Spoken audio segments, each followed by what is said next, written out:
bas téléspectateurs. Bon s'abonner et belé. Achille Njita TV. Boko soyengo en live. Papa Moniere. Allez découvrir Bino. Avant de bien sauter, il faut reculer. Tango Goya. Même Hippieman. Même Yonani. Ya tata.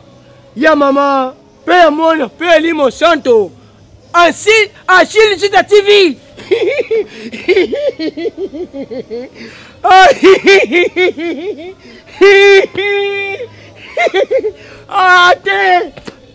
Achille Njita TV.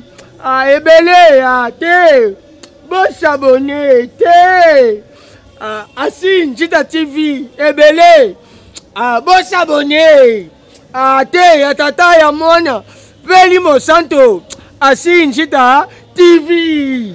Partout dans le monde, bon s'abonner à la chaîne Achille Njita TV. Balubi image tokos, balubi makambutu matériel et vanda donc boza posé. Donc on a betara c'était donc surtout un artiste dans na s'abonner déjà na Achille Njita TV. Donc on a mis le bezate donc. Hello kwesala kanga makanisi pona mesana na Achille Njita. Séparation yanga na yonga danonga na kokate. Donc il y a vraiment donc il y a Achille Njita TV. Achille Njita TV olegi bango.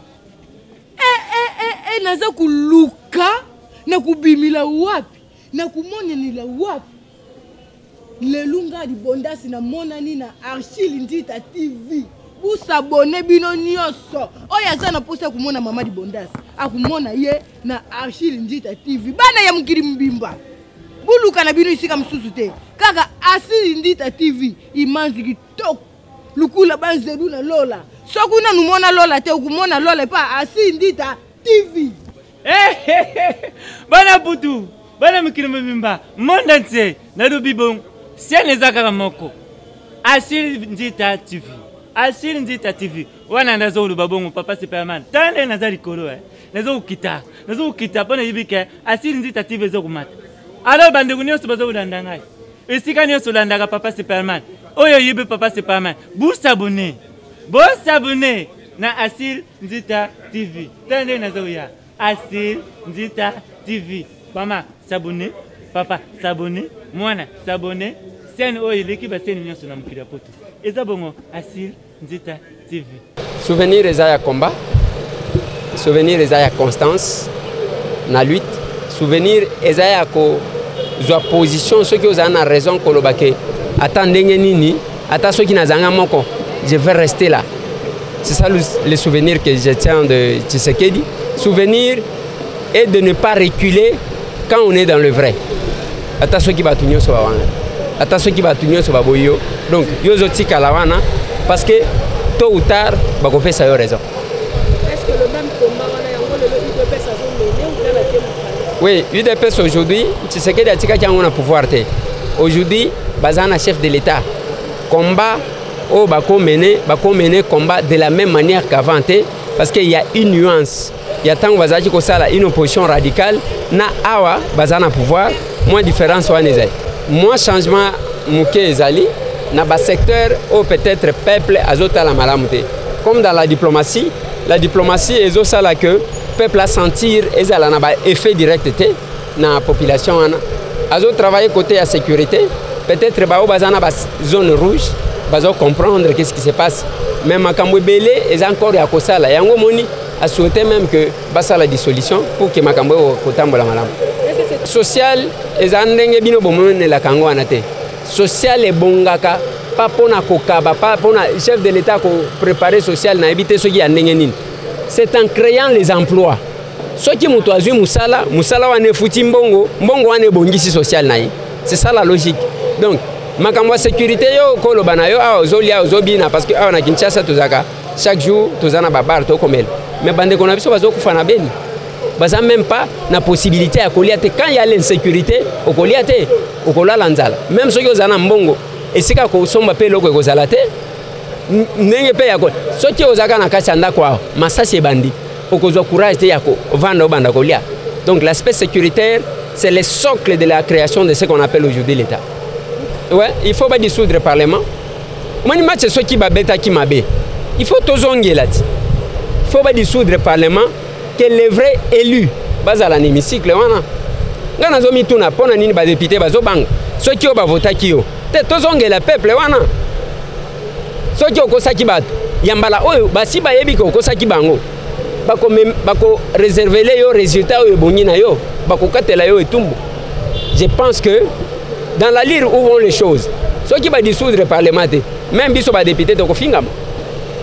Bakoloba na biso balongo kuna bazo salelo ko mon côté. Toko sala ndenge nini tozana mbuma ya mabe ebele koleka ya malamu.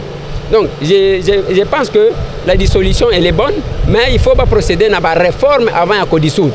Donc la réforme wana tozolo bezani. Ceux qui va dissoudre, il faut dans les 60 jours va organiser l'élection avec la même CENI, avec la même cour constitutionnelle et Kozalama Mobile. Merci. Il y a infrastructure, les ana ba collègues au baza na kati ya commission. Mais ce qui est vrai, et loko wana eza loko ya kotala malamu parce que babandi ko bwakela na basito o alobingate mutu boy. Ce que l'andi ministre de la finance, alobi biso te gouvernement to bandaki. Eza présidence. Ce que l'andi présidence, directeur de cabinet alobi au ministre des finances. Donc aux hommes ce qui se passe, ce qui est vrai. Le gouvernement peut avoir raison d'un côté, dans le sens que tant que babandi baso des moutons, ils ont un programme il y a 100 jours. Le gouvernement est là qui n'a noté. Mais il faut que parce que mbongo ngo ebima kindenge nini nani azwa kimbongo nani ba pesa kimbongo pona osala musala. Donc la question se pose à ce niveau-là. Donc en ce qui concerne l'embouteillage, nako yebisa yo ndeko nanga. Embouteillage eza pona baso des moutons te. Ne faut pas tolo balokola batu peut-être ba yebi makambo tozolo bate. Eza pona baso de moutons, ba construction, même na poto et salema. Embouteillage comme à niveau wanate. C'est l'impunité. Moutounion so zotambola ndenga lingi, il n'y a pas d'application des lois. Bon, moutou. Au comment na kaka nemi to kezole ka wanangana bimina moutuka. Ba na kale. Oya zoya boy, atelemi, oya moutou akokanga yo azate. Policier ye au fini 1000 francs atiki yo kamati ndela OK. Donc l'impunité est là-bas de ce qui se fait. Aujourd'hui, embouteillage wana les alertes. Et koko tsambongo ebele. Na caisse ya l'État parce que ceux qui battent comme mutuka ya kotore ya komema otamboli mabe batele misho ba memi police akozwa mbongo te ba memi on a 20 mains OK kuna ofuti $100 et kena compte ya trésor public toko tsambongo ebele pio komona bato bazonga na mulongo parce que quand il n'y a pas un caractère contraignant de la loi ça pose problème. Merci. Ndeko biso toka mate Poto lobi ete état de droit ezalaki likanisi ya malamu ya malonga oyo esalaki moboko ya etumba ya papa Etienne Tshisekedi. Malheureusement paix à son âme contenu na yango bayi parti na ye ba maîtrisaki yango malamu te pe ba comprenaki ye malamu te. Lelo état de droit ekomi slogan na minoko ya bato. Okokanisa ndenge nini article 23-24 ya constitution kopesa ndingisa na baimboka pona koloba kosembiti na makanisi na bango par rapport ya dossier Songolo Pakala. En tant que Congolais azana mboka amoni une année après ndenge mboka kotambola apesi bilan na ye. Est-ce que pona yango esengeli la police ezwaye wana nyoso bilembo ya kotalisa ete état de droit ezali te justice eza dans de si tango ba mosu bazwi 15 millions balali na kimia baoyo mosusu ba 200 millions balali na kimia baoyo mosusu bakoloba butu moi na ba video ete bango nde batiaki bato na bokonzi ete volonté na bango nde ezosala eza constitution te la justice ekoyoka te mais ponde kwa lobi ete lipa ezalaki boye komi boye sukali ezalaki 6500 komi 9500 mboka ekotambola te eza négatif wana nde okoloba ete ndeko asali mabe tokanisi ete peuple congolais tokolibere mboka na biso tokomitika te oyo eza ane ya libération justice esengeli ezala équitable mpona bato nyonso eza likambo tokolinga te tokosepela nango te mpe tokokóma na kodenonse yango mpe tokosenga na baye basimbi ye bayeba kotika ye en liberté parce que azosala exercice ya droit constitutionnel oyo eza reconnu na RDC. Merci. yambo makanisi na biso na ADD Congo pe na lamuka ezali kozonga epai ya papa na biso Etienne Tshisekedi oyo atiki biso na front sino atikaki biso na front na mwana mboka Martin Fayulu tino siko bitumba na ye toali kokontinue yango pe toyebe te tokolonga bitumba oyo mpona kohonore mémoire na ye pe po ete mwana mboka Martin Fayulu ali moko abonela papa Tshisekedi mingi me na matali héritier na ye pe héritage na ye ezali trahison monene mbula misato uta akufaki mwana na ye non seulement ekoteka parti epa Kabila ma ye kosigné accord oyo papa na ye kokaki kotikala jamais kondima lingomba na ye ya UDPS esigné na Kabila lelo ye moto aloba peuple d'abord soki ablamuki lelo akomona lelo mwana na ye aye kobalola yango ekomi Kabila d'abord et pour na protéger l'intérêt ya Kabila pour na protéger l'intérêt ya FCC Chilombo abaloli peuple d'abord et comme Kabila d'abord ateki mboka asundoli peuple et lelo les plus grands perdants après 3 ans papa Etienne Tshisekedi 3 ans liwana ezali peuple na biso peuple appelé de nyos donc pour na biso toko continuer bitumba oyo ye tobandaka na ye o bitumba wana ememiso na maponomi le 30 décembre 2018 peuple na biso ndenge ye moko Etienne Tshisekedi alobaka prenez-vous en charge à se prendre en charge mokolo ya vote akwesi Kabila makale kasi ironie du sort kaka mwana ya Tshisekedi kaka héritier ya Tshisekedi nde aye kotelemisa Kabila po ete pasi ya peuple e continuer donc ezali anniversaire moko sombre toko commémorer liwa na ye mais mawa ebakisami mpasi ebakisami likolo ya mawa douleur ebakisami likolo ya malheur mais biso tosali ve moko na papa Etienne Tshisekedi lokola bacompagnon de liste na ye te tokokontinue bitumba tobandaka na ye na peuple oyo abandaki komema ye mpo na tolonga mpe meilleure façon ya kohonore mémoire na ye ezali ete peuple oyo ye abundaki mpo na baintérêt na ye alonga bitumba contre Kabila mpe à ce moment-là tokozala fier ya bitumba tobundaki na ye passation de pouvoir etiki kosalama te oyo bomonaki wana ezali nde contrat ya makila esalamaki na bayebaki ayi volonté ya peuple yango nauti koyebisa oyo ete bilan eyali largement négatif parce que tolongwe na Kabila mpona kokota na Kabila ezalaki ni diversion la seule chose peuple esengeli asala sikoyo ezali kocontinue li te otali makambo ya kimoyibi ya mbongo otali allégeance oyo esalami na Rwanda na Kabila longe bafukameli Kabila longe bafukameli Kagame otali pasi ekoti na capitale ya Kinshasa mpe na baprovince nyonso ya Congo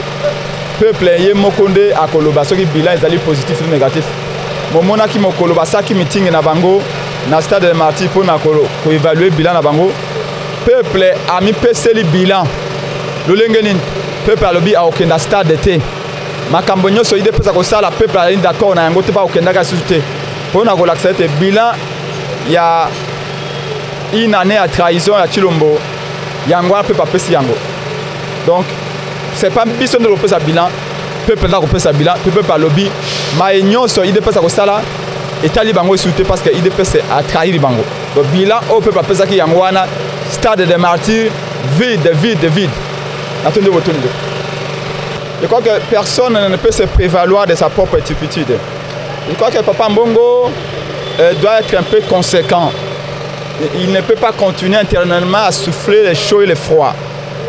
Nous avions tous acclamé et le peuple dans son ensemble avait acclamé la position qu'avait prise l'Église pour dire que Félix n'a pas gagné et qu'il est hors de question que l'Église soutienne un tricheur, un produit de la fraude. 3 mois après, le même Mbongo revient pour dire du mal peut sortir le bien. Aujourd'hui, c'est le même Mbongo qui vous dit oh non, Félix est en danger, Félix est lié, Félix est condamné.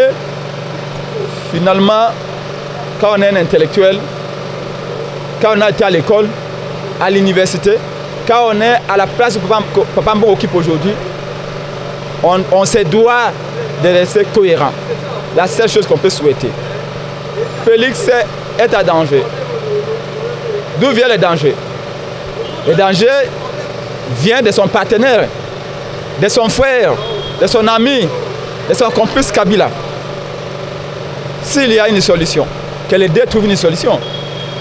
S'il veut avoir le secours du peuple, la seule chose qu'il doit faire, il la sait, il la connaît, c'est démissionner, demander pardon au peuple.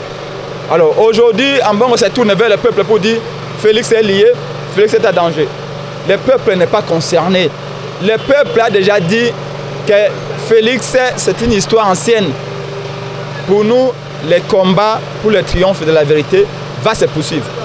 Nous, contrairement à Mbongo, nous avions dit, nous allons poursuivre la recherche de la vérité. Parce que seule la vérité sauve et seule la vérité sauvera demain. Si Papa Mbongo a quelque chose à faire pour Félix Tshisekedi, c'est de le conseiller de démissionner. Que la situation va mal et qu'il faudrait appuyer Tshisekedi pour sortir de cette situation. On ne peut pas appuyer un fruit de la tricherie. Tshisekedi ne mérite rien de la part du peuple. Il est simple et évident que si Félix Tshisekedi veut se débarrasser de ses poids de la trahison, la seule chose à faire, la mieux d'ailleurs, c'est de démissionner et de demander pardon au peuple. C'est la recommandation que nous faisons en Mbongo, de dire à Tshisekedi de restituer les biens du peuple acquis des droits. C'est la seule chose qu'on puisse demander à Papa Mbongo. Tous les téléspectateurs, vous abonnez et belé à Achille Nzita TV. Beaucoup sont en live. Papa Moniere, allez découvrir Bino. Avant de bien sauter, il faut reculer. Tango Goya, même Hipiman, même Yonani, ya tata, ya maman, père mon, père Limo Santo. Achille Nzita TV.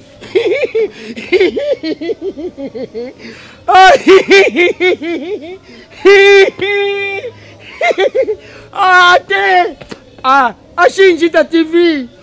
Ebele, bon s'abonner, Achille Nzita TV. Ebele, bon s'abonner, tata ya mona, Peli Monsanto. Achille Nzita TV. Ouais, partout dans le monde, vous s'abonner à la chaîne Achille Nzita TV. Balbi image turquoise, balbi makambutu matériel et vanda donc vous a posé.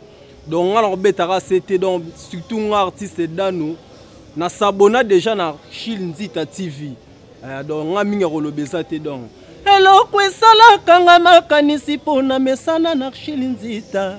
Séparation yanga na yonga danonga na kokate. Donc il y a vraiment donc il y a Achille Nzita TV, Achille Nzita TV olegi bango.